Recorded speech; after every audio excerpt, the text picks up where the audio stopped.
Bonjour à tous, on se trouve aujourd'hui à Montréal au Parc Jeanne-Mance et on a une excellente nouvelle à vous annoncer. Il va y avoir en 2020 un défi du gendarme de fer. Évidemment, on se trouve dans une situation un peu différente que lors des deux premières éditions. Donc, le défi va être différent cette année. Il va être en deux volets. Il va y avoir un volet virtuel que les gens vont pouvoir faire de façon tout à fait autonome à la maison. Et il va y avoir un défi en personne de façon réduite, 10 équipes. Et c'est nouveau, là, dans 3 villes cette année, Montréal, Sherbrooke et Québec, 10 équipes dans chacune des villes de 5 personnes. Et pour parler du volet physique, le volet qui va se faire en personne dans ces 3 villes, j'ai un invité bien spécial, Sébastien du GTI de la GRC, quelqu'un qui est très en forme. Et je vais te lancer, Sébastien, merci d'être ici, sur une question bien simple. Comment un policier comme toi, qui doit toujours être en forme, toujours prêt, garde cette forme physique au quotidien? Bien, je pense que dans toute activité, il faut y aller avec modération, mais c'est bon aussi d'avoir une bonne variété. Okay. Donc, je fais du vélo, je fais de la course, je fais de la nage aussi pour aider avec l'agilité. Et puis, gros, des parcours à obstacles. Donc, j'aime être capable de m'entraîner, si j'ai pas de partner, par moi-même, aller dans un parc ou le faire à la maison. Un petit peu de CrossFit pour garder l'intensité élevée. Donc, un petit peu de tout ça avec modération. Ça me garde en shape. Puis, ce qui est spécial dans le défi du gendarme de fer, c'est qu'il y a un volet inspiré du travail policier et de l'entraînement policier. En plus, l'autre spécificité du défi, c'est que c'est dans le milieu urbain. On est très fiers de ça, c'est assez unique. En plein Montréal, Sherbrooke, encore une fois, Québec qui va aussi être au rendez-vous cette année. On fait ça en milieu urbain. Mais pour revenir au volet de l'entraînement policier, j'aimerais, Sébastien, que tu nous parles un peu des obstacles qu'on va retrouver dans la version physique du défi.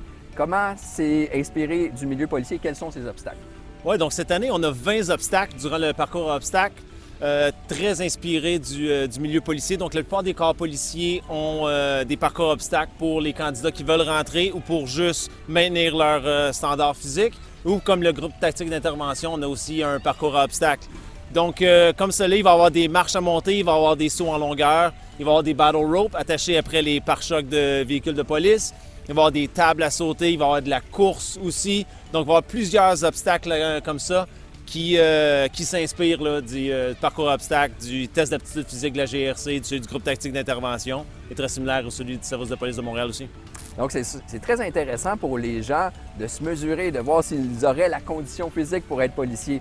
Et tout ça, il y a une cause derrière tout ça. C'est ce qui est important de dire. Il y a la Fondation des étoiles et il y a un lien très naturel de longue date entre la GRC et la Fondation. Oui, tout à fait. La GRC, avec la Fondation des étoiles, ça fait un petit peu plus de 37 ans qu'ils travaillent en collaboration pour ramasser des fonds pour la recherche. Et puis, avec ça, on a ramassé près de 4 millions. Et puis, à travers diverses activités comme le gendarme de fer, on continue à en ramasser avec votre aide aussi.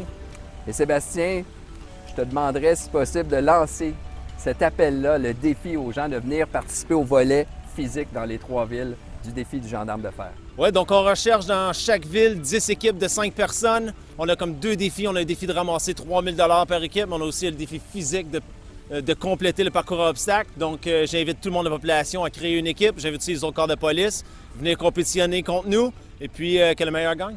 Merci Sébastien. Et tous les détails sont sur notre site web. Et nous, maintenant, on va se transporter à Sherbrooke pour vous donner plus de détails sur le volet virtuel, sur ce que les gens peuvent faire à distance, en sécurité à la maison pour contribuer à cette belle cause. Salut Olivier, donc c'est Maïté, on se retrouve au plateau Sylvie Daigle à Sherbrooke. Moi je suis ici pour vous parler du défi virtuel qui va avoir lieu le 17 octobre prochain.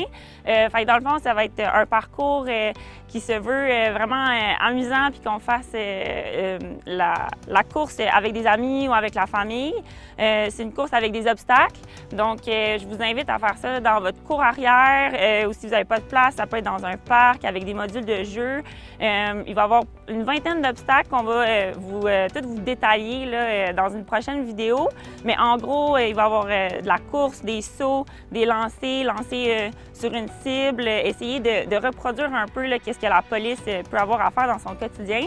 Donc, je vous invite à ça là, le 17 octobre prochain. Ça risque d'être un défi très intéressant pour les gens qui vont le faire aussi de façon virtuelle. Et Maïté, il y a une question que j'aimerais te poser parce qu'on sait que tu es une athlète accomplie, mais tu es aussi une étudiante en médecine, en 4e année à l'Université de Sherbrooke. L'objectif pour 2020 au défi de gendarme de fer, c'est d'amasser 150 000 $ pour la recherche pédiatrique. Alors, parle-nous un peu de ce à quoi les fonds recueillis vont servir. Les fonds vont à la Fondation des Étoiles qui est là pour financer des projets en lien avec la COVID et les enfants malades.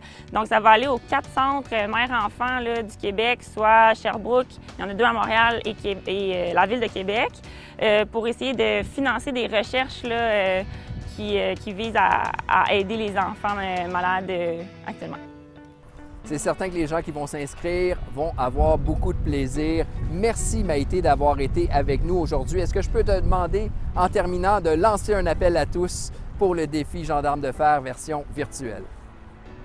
Oui, bien dans le fond, je vous invite, comme j'ai dit, à participer en grand nombre au défi Gendarme de fer virtuel qui va être le 17 octobre prochain. C'est 25 $. Vraiment, tout l'argent va à la Fondation des Étoiles. Notre but, c'est d'amasser 150 000 $ pour la recherche. Puis ça va vraiment être la recherche qui va être faite au Québec. Donc, en espérant vous voir tous et toutes en ligne le 17 octobre. Merci à Sébastien, merci à Maïté et merci à vous. Inscrivez-vous au défi Gendarme de fer 2020, que ce soit de façon virtuelle ou physique. Tous les détails se trouvent sur notre site web et on se voit le 17 octobre 2020.